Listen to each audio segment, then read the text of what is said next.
je suis ravie de vous retrouver enfin pour cette vidéo sortie livresque du mois de juin 2021. Alors oui, elle a tardé, oui le mois de juin est déjà entamé, mais bon elle a le mérite d'être là. Entre le boulot et du coup les ennuis techniques, je vous avoue que j'ai cru qu'elle ne sortirait jamais. Donc je suis super contente de pouvoir vous la tourner malgré tout. On a beaucoup de choses à voir pour ce mois de juin, donc on ne perd pas plus de temps, on y va, c'est parti. Comme d'habitude, je vais vous proposer les sorties que j'ai sélectionnées dans un ordre particulier, donc d'abord les grands formats, puis les suites, les poches, puis les suites, les mangas, puis les suites, et enfin les BD, puis les suites. C'est parti! On commence notre tour d'horizon avec le 1er juin, une sortie grand format, il s'agit d'Aqual, Le secret de l'île originelle d'Aurélie Genet aux éditions Livresse. On est ici sur un roman de 236 pages, une fantaisie mêlant piraterie et monde voilà, imaginaire, ça a l'air trop cool. Petite info à relever, la couverture est signée Tiffs. Vous n'êtes peut-être pas sans savoir que je suis actuellement en plus en train de finir son propre roman Alunia, donc aux éditions Plume Blanche, et c'est un vrai régal. Dans cet univers, l'Aqual correspond à la magie de l'océan, et parce qu'elle n'en est pas dotée, Eleanor est condamnée à rester toute sa vie sur Terre. Pour échapper à un mariage forcé, elle va alors décider de se grimer en garçon et embarque à bord d'un navire, et alors là c'est le début de folles aventures. Moi je ne sais pas vous, mais en ce moment tous les romans de piraterie, enfin etc, moi j'adore, donc je pense que pour cet été ça peut être super chouette. Le 1er juin toujours, je vous propose de découvrir Clair de Lune, le premier tome de l'héritage des Féas de Delphine Gwen aux éditions Kellac. On va parler de Gwes, un jeune homme, et d'Elia, du coup une jeune fille qui a priori n'ont rien en commun, mais qui vont du coup voir leur destin s'entremêler, et là on va parler d'ancêtres, fées, de forêts enchantées, enfin etc.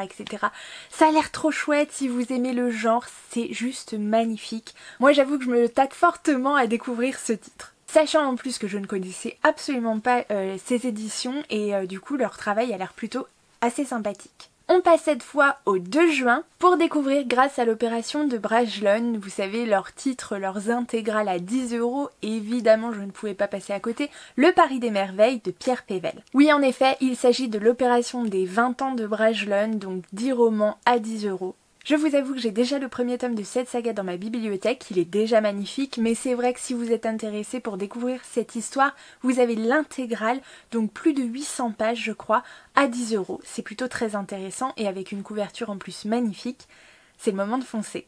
On est ici dans un Paris début du XXe siècle, un petit peu fantasy, un peu peut-être steampunk aussi, enfin bref, il y a des enquêtes, il y a des créatures fantastiques, je n'ai qu'une hâte, c'est me plonger dans cette saga honnêtement. J'ai aussi découvert la bande dessinée, du coup Les Artilleuses, qui est tirée de cet univers, et déjà j'adore, donc là ça va être un pur bonheur. Toujours chez Brajlon, toujours à la même date, une seconde intégrale à 10 € que j'ai repérée, il s'agit de Leylan ou Leylan, je sais pas comment ça se prononce, de Magali Segura. On est ici sur un beau bébé de plus de 700 pages où on va aborder en fait un royaume mystérieux appelé Leylan, pays des illusions. On va suivre également du coup un jeune homme et une jeune fille que tout oppose mais que l'amour voilà, va rassembler, et également un mystérieux justicier masqué dont l'identité n'est pas connue, mais on a quand même un petit doute avec la couverture, enfin bref. Et on va évidemment parler également de magie, sinon ça serait pas drôle. Le 2 juin toujours, c'est également une intégrale que j'ai relevée, apparemment c'est vraiment le mois des intégrales. Il s'agit du Pouvoir du temps de Violaine Jeannot aux éditions Livresque. On est ici sur un roman de 588 pages dans lequel on va suivre Lali, une jeune femme qui à la suite du décès de ses parents décide de déménager afin de poursuivre ses études. Elle va alors rencontrer deux beaux mystérieux jeunes hommes dans la rue un soir, enfin bref, et du coup qui lui remettent une adresse en lui parlant d'une sorte de communauté un peu mystérieuse qui serait dotée de pouvoirs, mais voilà, elle ne sait pas trop de quoi il s'agit. Bref, d'étranges événements vont se dérouler suite à ça, et pour obtenir ces réponses, elle n'aura d'autre choix que de suivre un petit peu leurs conseils et de se rendre à cette mystérieuse adresse. Et bon là apparemment il y a une sorte d'apprentissage qui va se mettre en route. On change totalement totalement d'ambiance, toujours le 2 juin, avec les enquêtes de Lady Rose, le tome 1, Meurtre et séduction, et le tome 2, Soupçons et préjugés de MC Beaton aux éditions Albin Michel. On est ici sur un livre de plus de 300 pages dans lequel on va suivre donc Lady Rose, belle et rebelle, du coup une jeune fille de très bonne famille, mais du coup dont le comportement apparemment laisse un peu à désirer. Elle s'est compromise aux grandes dames de ses parents avec les suffragettes et elle fait une entrée dans la société londonienne plutôt désastreuse. Malgré tout ça, un sœur aux allures vraiment distinguées commence à lui faire la cour et le père de Lady Rose, trouvant ce comportement quand même relativement louche, charge le capitaine Harry Cascar, aristocrate désargenté, de mener l'enquête. De fil en aiguille, le beau capitaine va se voir attribuer des talents de détective et lorsqu'un meurtre est commis au beau milieu d'une réception, le beau capitaine ne trouve pas mieux de demander l'aide de Lady Rose pour enquêter. On est reparti pour une petite saga probablement cosy ou murder ou cosy mystery, je ne sais pas, bref, un petit peu à la touche historique.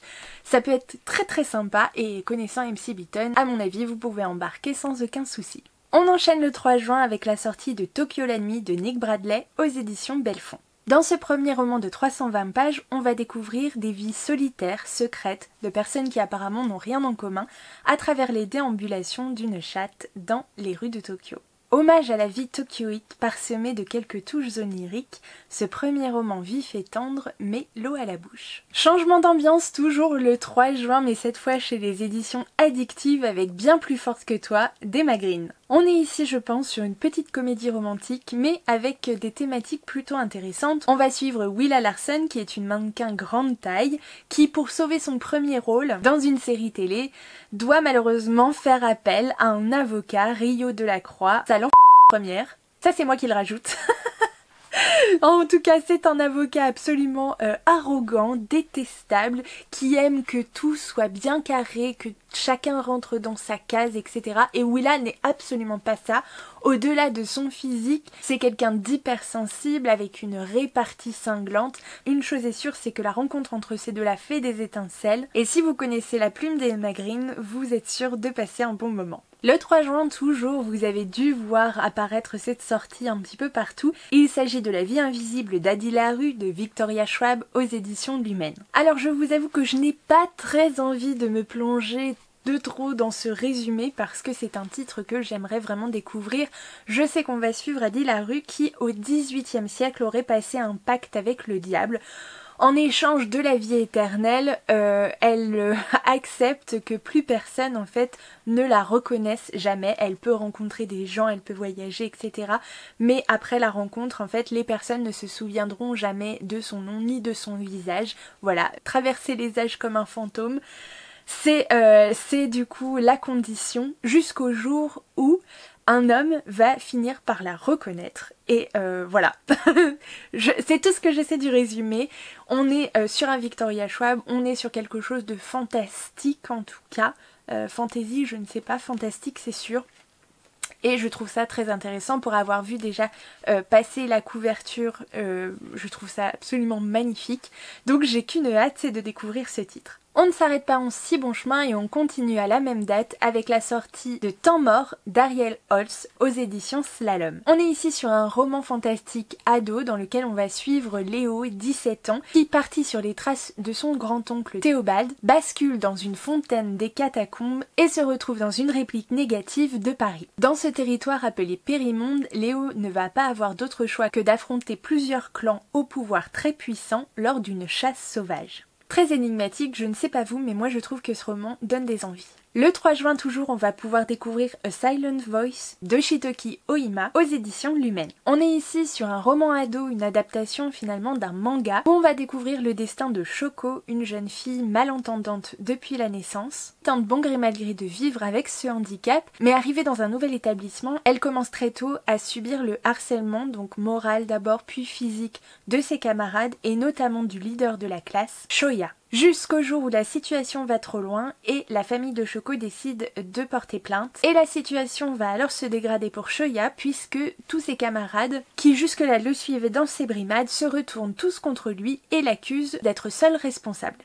Devenue alors paria, Shoya va essayer de se rapprocher de Shoko, mais ça ne va pas tourner tout à fait comme il l'avait espéré. Tout ce que je sais, c'est que le manga est encensé du coup par le public et la critique, et je suis vraiment très curieuse de découvrir cette histoire donc en roman. On enchaîne encore le 3 juin avec la sortie du récit fiction de 304 pages Sur quoi repose le monde de Kathleen Dean Moore aux éditions Gallmeister. Kathleen Dean Moore, autrice du Petit traité de philosophie naturelle, y partage non sans humour ses méditations sur la beauté du monde. On passe cette fois au 9 juin avec la sortie chez Hachette Roman de Mystic Land de Laia Lopez et Sandrine Faoro. On est ici sur un roman ado illustré dans lequel on va suivre le royaume de Mystic Land, dans lequel vivent des créatures fabuleuses qui tous les ans se rassemblent pour fêter le retour du roi après sa croisade pour vaincre la terrible malédiction. Mais cette année, à la veille du bal, une catastrophe se produit, tous les habitants sont plongés dans un profond sommeil et à leur réveil, la magie est complètement déréglée, les créatures ne vivent absolument plus en paix, certains ont même des comportements agressifs. 5 jeunes filles semblent avoir échappé au désastre et pour ne pas être accusées à tort de cette catastrophe, elles décident de partir à la recherche du roi qui n'est pas revenu, à savoir s'il a échoué à vaincre la malédiction. Elles vont se lancer à sa recherche et essayer de détruire ce sort même si elles en ignorent tout. Je ne sais pas vous, mais moi je craque direct pour la couverture. Le 10 juin, grosse sortie chez De Saxus avec sa nouvelle collection Ellipsis et le titre Le bleu ne va pas à tous les garçons de George M. Johnson. Alors tout ce que je sais c'est que George M. Johnson est un journaliste et un militant LGBTQIA+, je crois que j'en ai pas oublié, et qui apparemment se livre dans une sorte de suite d'essais ou en tout cas un récit plus ou moins autobiographique racontant voilà quelques extraits de sa vie en fait, de son enfance, de son adolescence, de son passage à l'université. Je crois que c'est dans le New Jersey et en Virginie il me semble. Je crois qu'on aborde les thèmes en fait des épreuves et des triomphes, il me semble que c'était inscrit comme ça dans le résumé, auxquels sont confrontés les jeunes queers noirs donc en général. Et voilà, si vous voulez en savoir plus, n'hésitez pas à cliquer sur le lien que je vous mettrai juste en dessous en barre d'infos. On poursuit le 11 juin avec impossible de prononcer le titre de ce livre sans le massacrer, donc je m'excuse d'avance mais c'est All Our Hidden Gifts. Je crois, de Caroline O'Donoghue aux éditions La Martinière Jeunesse Fiction. On est ici sur un roman de plus de 400 pages où on va suivre du coup une jeune fille qui est cadette d'une famille irlandaise, donc Maeve Chambers, qui a trouvé sa voie en tirant les cartes aux élèves de son lycée. Sauf qu'un jour, une des jeunes filles auxquelles elle a fait un tirage va disparaître. Maeve, du coup, a une forte culpabilité puisque le tirage s'est pas très bien passé, enfin bon bref voilà, je vais pas rentrer dans les détails. Elle va se lancer du coup avec d'autres jeunes sur la piste donc de la disparue et voilà en espérant que son sorte de talent, de pouvoir leur permette du coup d'en savoir plus, à savoir si Maeve est véritablement dotée d'un don. En tout cas elle fait preuve d'une grande perspicacité quant à son analyse des autres, donc ça pourrait l'aider. On va osciller dans ce roman entre fantastique et réalisme, avec des thèmes assez forts chez les adolescents, entre autres la quête d'identité, le genre, l'amour, l'amitié, la musique, etc. En tout cas, une couverture encore absolument magnifique. Le 15 juin prochain, je ne pouvais pas passer à côté de la sortie de cet auto-édité. Il s'agit du premier tome de la saga Gemae d'Audrey Wesseldinger. Pardon si ça n'est pas la bonne prononciation.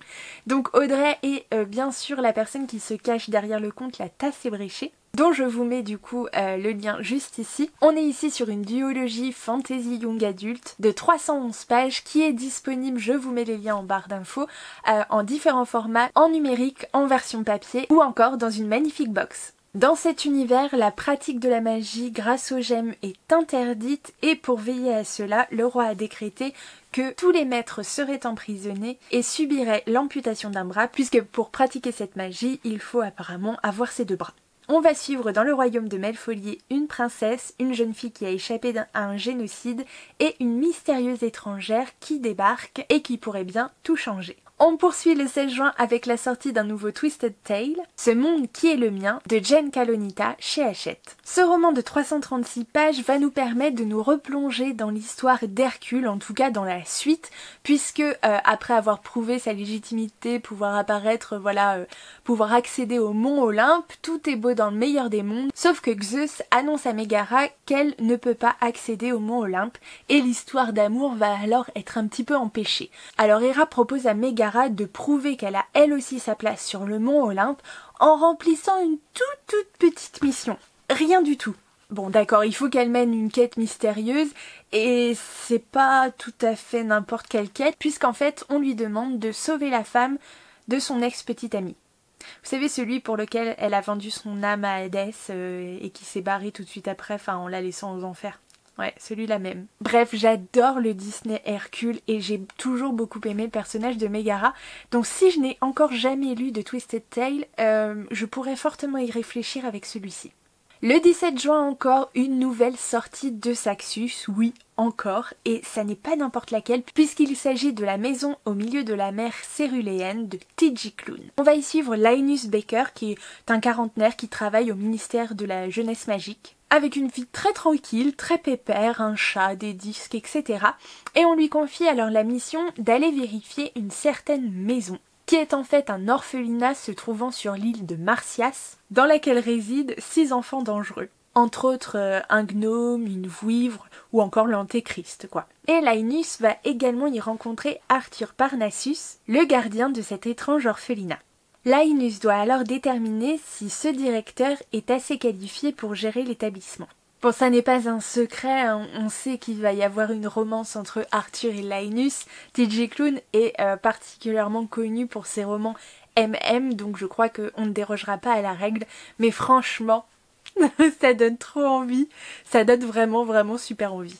Et pour avoir juste entendu parler, parce que je n'ai pas encore découvert de livre de T.J. Klune, mais j'ai cru comprendre que dans la plupart de ses romans en tout cas, ils sont très beaux, très bien écrits, et en plus il y a une espèce d'humour caustique absolument incroyable. C'est Alex Bouquin en Prada qui a parlé, enfin du coup ça a fait beaucoup de bruit évidemment, tout le monde l'a suivi derrière, mais qui a parlé dernièrement d'un roman de T.J. Klune. Alors je sais plus le titre, je vous le mettrai là, enfin je vous mettrai le visuel ici parce que je m'en souviens plus, mais apparemment c'est tordant, enfin voilà. Bref, donc écoutez, voilà, celui-ci c'est clairement un titre qui finira potentiellement dans ma palle.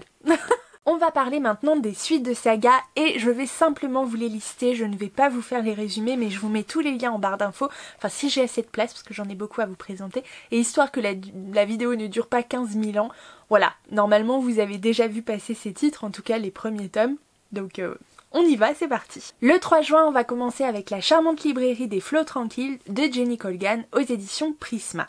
On est ici sur la suite de La charmante librairie des jours heureux qui se trouve aussi déjà dans ma palle.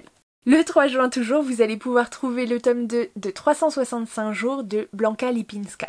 Je ne m'attarderai pas sur ce roman et pourtant, mon Dieu, qu'est-ce qu'il y a des choses à dire, ce sera peut-être le sujet d'une prochaine vidéo. Le 3 juin encore, la sortie des 2 châteaux, le tome 2 de Néo de Michel Bussy aux éditions PKJ. Le 9 juin, cette fois, c'est la sortie tant attendue du tome 7, La sœur disparue de la saga Les 7 sœurs de Lucinda Riley aux éditions Charleston. Et là, je sais que ma petite tata va être heureuse. On enchaîne le 11 juin avec la sortie de Si loin du paradis, le tome 2 d'Eden Island d'Anna Klestel aux éditions Inceptio. Puis le 17 juin, ce sera le tour de La Cour des Miracles, le tome 2 de Vampiria de Victor Dixon dans la collection R. Le 17 juin, ce sera également la sortie très attendue des Grands Jeux, le tome 2 de Nevernight de J. Christophe aux éditions de Saxus. Et enfin, le 25 juin, la sortie d'un petit jeunesse. Il s'agit de Bon baiser de Sibérie, le tome 3 des Lapins de la Couronne d'Angleterre, de Santa et Simon Sebag Montefiore et Katie Lay aux éditions Little Urban. On attaque maintenant les sorties poche avec une sortie, je vous avoue, je la guettais. J'avais repéré ce titre à sa sortie, donc en grand format, mais j'ai peur, en fait j'ai peur. Bon bref, je vous le dis. Alors le 2 juin sort L'Anomalie de Michael Rudger aux éditions Brajlon.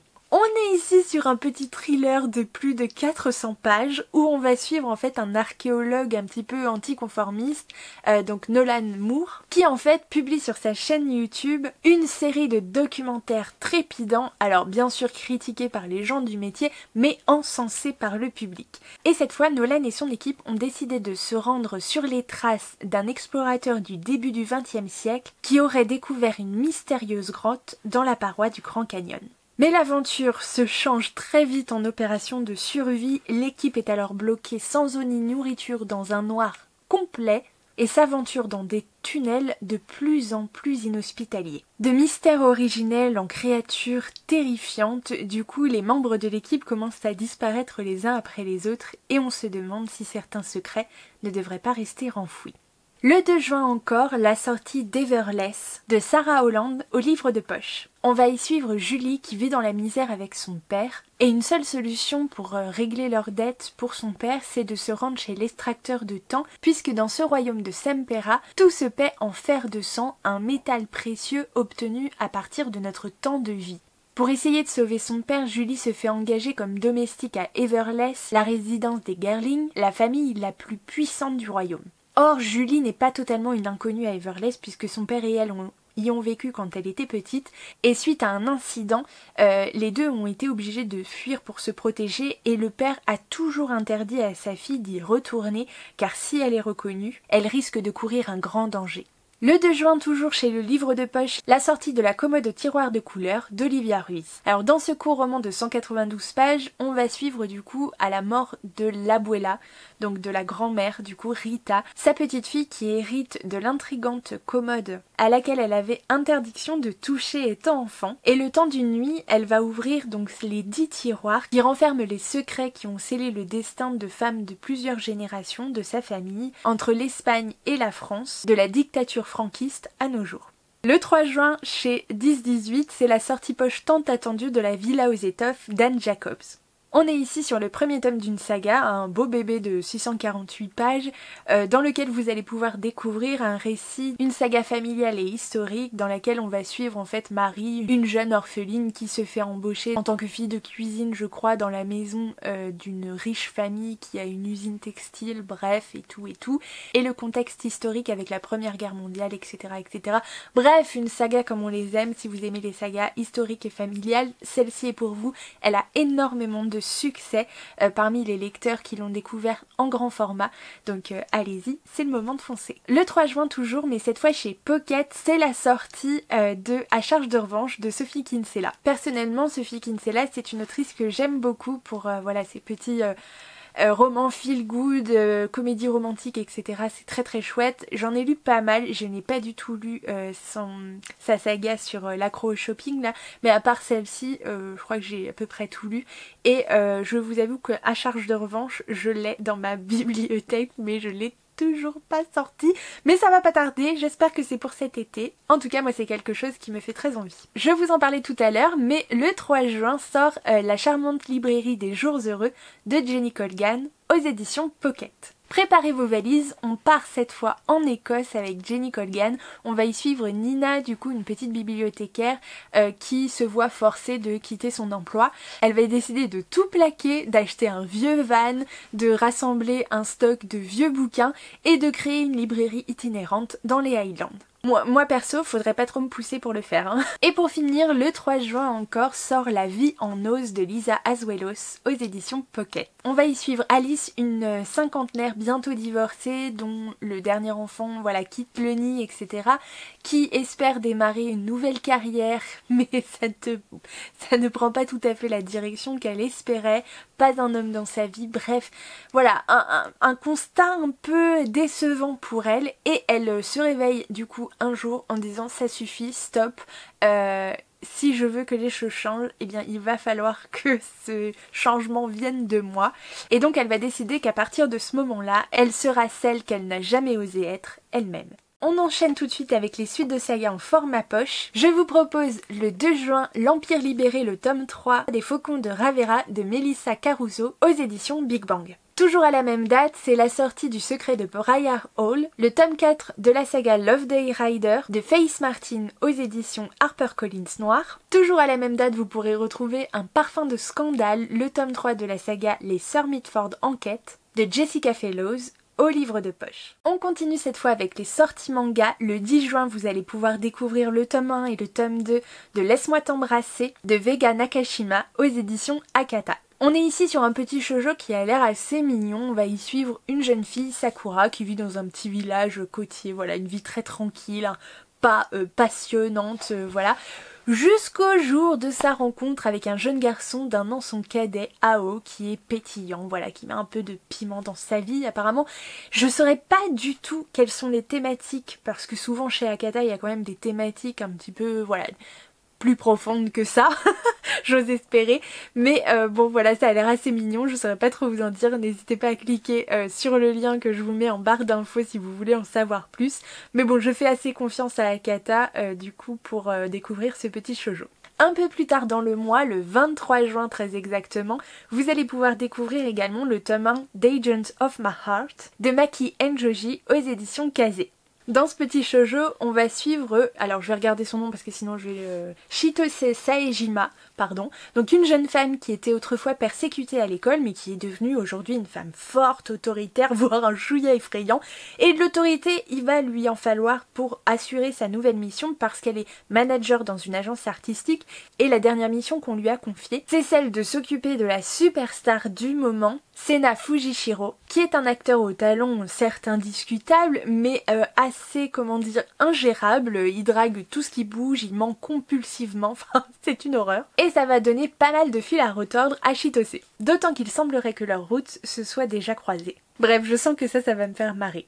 On enchaîne avec les suites de saga, donc manga. Accrochez-vous parce qu'il y en a un petit paquet. Le 2 juin, vous allez pouvoir découvrir le tome 8 de l'Atelier des Sorciers de Kamome Shirahama aux éditions Pika. À la même date, chez Nobinobi, ce sera le tome 2 de Fukuneko de Mari Matsuzawa. Le 3 juin, ce sera au tour du tome 8 des Petits Vélos de Keiko Koyama aux éditions Komiku. À la même date, ce sera la sortie du tome 7 de Aria the Masterpiece de Kozue Amano chez Kiyun. Puis le 4 juin, ce sera la sortie du tome 3 de Love Fragrance de Kintetsu Yamada aux éditions Kana. Le 9 juin, ce sera la sortie du tome 2 de Solo Leveling de Shugong Edubu aux éditions Kabooks. Le 10 juin, ce sera la sortie du tome 6 de À tes côtés de Megumi Morino aux éditions Akata. Et pour finir, le 23 juin, ce sera la sortie du tome 5 de L'Imprimerie des Sorcières de Moshinshi et Yasuhiro Miyama aux éditions Soleil Manga. On va pouvoir maintenant passer à notre dernière catégorie, donc les bandes dessinées, avec la sortie le 9 juin de La Porte de GN, le tome 1 du Manoir Sheridan, de Jacques Lamontagne au scénario et Maï au dessin, chez Vent d'Ouest. On est ici sur une BD fantasy tout public, où la magie n'existe que parce qu'il y a des secrets. Plongé dans une aventure fantastique à la lecture du premier tome de ce diptyque,